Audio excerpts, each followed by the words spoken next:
The number one mistake you should avoid when chasing loudness is getting one processor doing too much.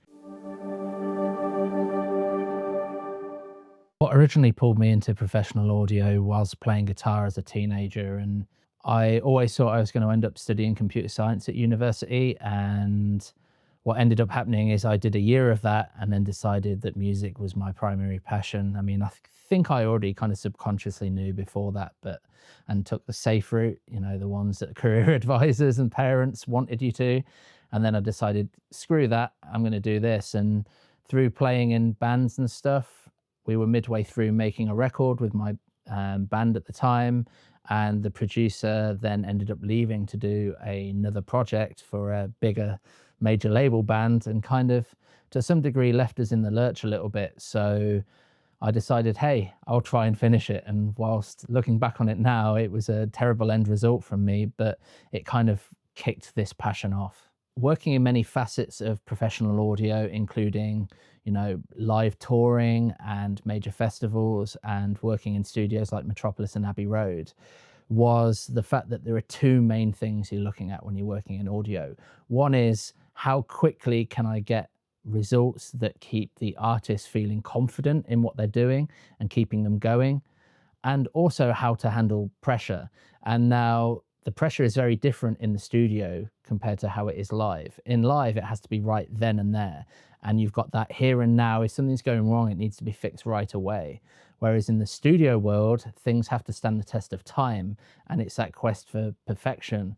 And I kind of learned by doing both of these sides in how to manage situations well, how to manage people very well, and also to have an intrinsic idea of in my head how I want things to sound before I've even started. What I learned from working with major artists on big releases was the fact to make something sound very, very finished was all about boldness. It was all about committing to ideas in great spaces with great equipment and great artists, and having the end in mind when you're doing this. Because if you start leaving too many doors open and too many things undecided, you lack a singular purpose and a singular place that you're converging towards.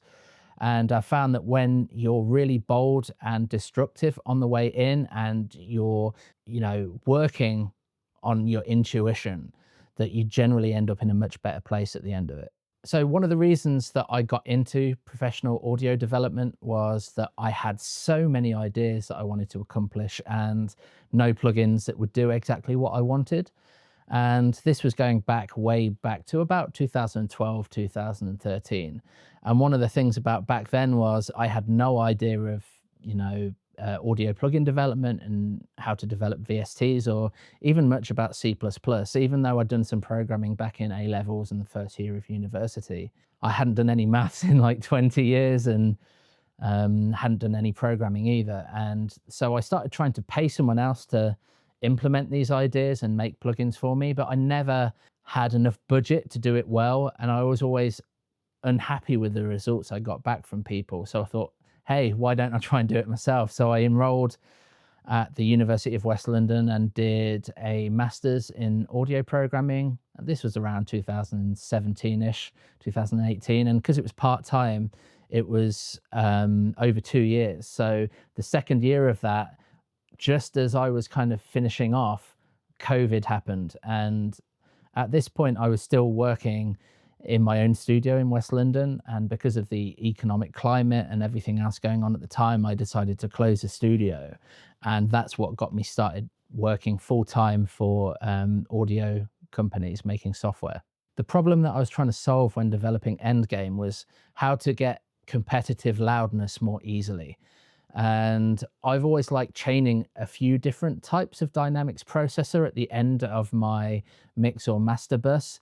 And one of the problems with that is that I've then got a chain of like 4 dynamics tools at the end of it. And I wanted to streamline that into one interface where I could look at what all of them are doing at once, and also design something where the actual algorithms themselves are designed to dovetail and work with each other a bit more.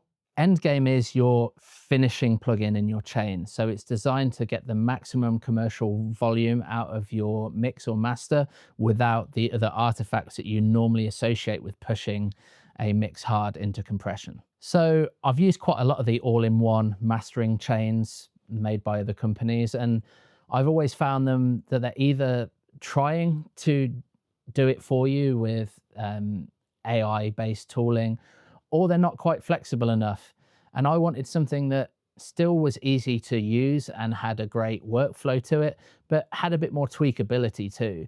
So I wanted it to be voiced in a way that was hard to make sound bad, but at the same time be tweakable enough to suit to any genre and any needs. When you're first loading up Endgame, you should be listening in reverse almost. So whereas in Endgame, the chain runs serially through the enhancer first, then through the clipper, and then through the limiter, I actually like to turn on the limiter first, get a couple of dBs of gain reduction so you're getting some boost out of it, and then work through the clipper and then the enhancer last to kind of fill in the last gaps. Now, when you're pushing into this, ideally you'd be taking a couple of dBs off at the limiter stage, a couple of dBs off at the clipper stage, and then bringing up some of the detail in the enhancer. And by just doing a little bit in multiple places, you can get that loudness without completely smashing your audio to pieces, and it's still sounding transparent. And I've designed Endgame in such a way that the limiter is extremely clean. So when you're driving it really hard, you should still be retaining more bass than most conventional brick wall limiters. And also it's hard to make it sound pumpy, and it's hard to make it distort too much, because I really believe that if you're wanting to change the color of the mix, you should be doing that before that with your, conventional compressor choices, your saturators, your tape emulators, and all the other stuff in your chain, rather than relying on your master bus to do it. When you're opening Endgame for the first time, you should try the enhancer first, and particularly the bloom mode, which is the default mode in there. I think this is one of the most unique things about Endgame.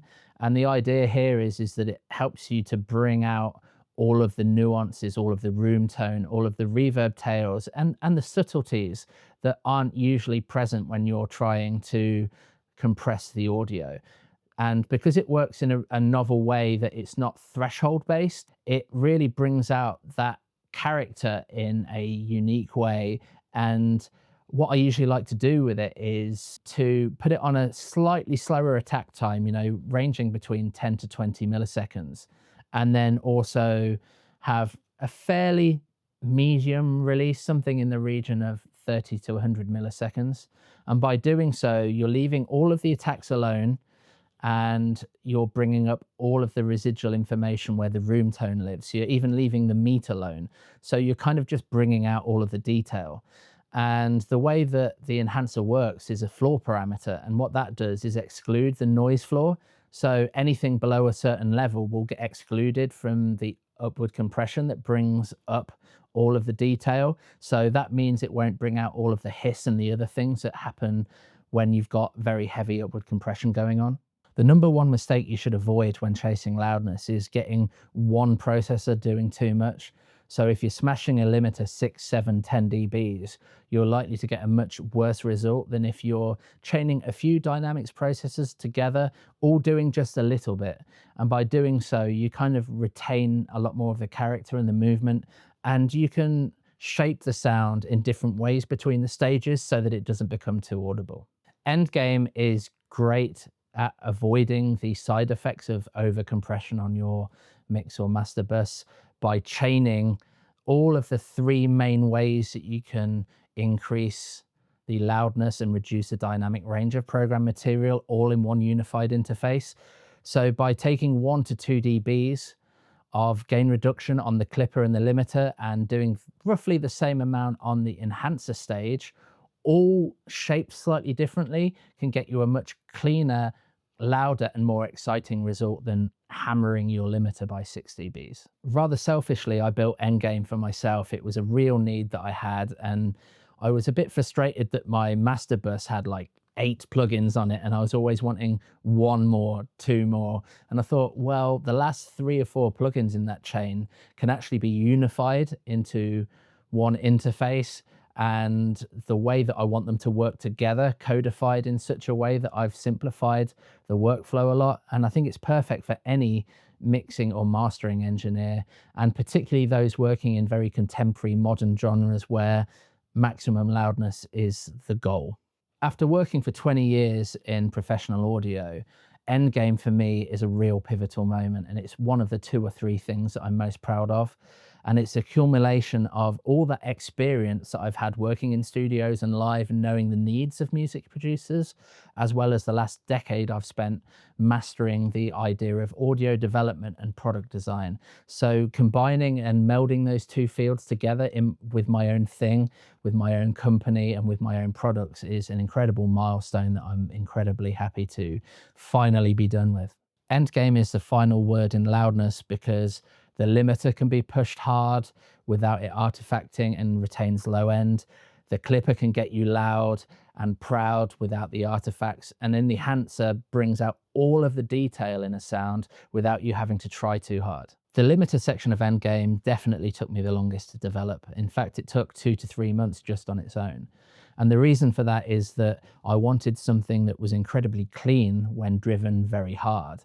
So it was less audible, you had less gritty artifacts, less pumping, and it also retains a lot more low end than almost any limiter that I've ever used. And to do this, I spent a lot of time researching different limiter algorithms, either via scientific papers, checking out almost any other commercially available limiter on the market, as well as doing my own experiments. And the culmination of all of those angles of attack, that's really what got me there. The workflow and how people use Endgame was incredibly important to me because I feel like most plugins get it wrong these days where they're concentrating on the sound too much. And the workflow is really what sells a plugin. Can you get the results that you want quick and move on? And I feel that's one of the key selling points of Endgame is that having all three of the modules all clearly viewable, what they're doing and how much gain reduction is happening, all in one window, all in one place. It's incredibly easy to set it and see what you're doing and make sure that you're not overdoing one stage.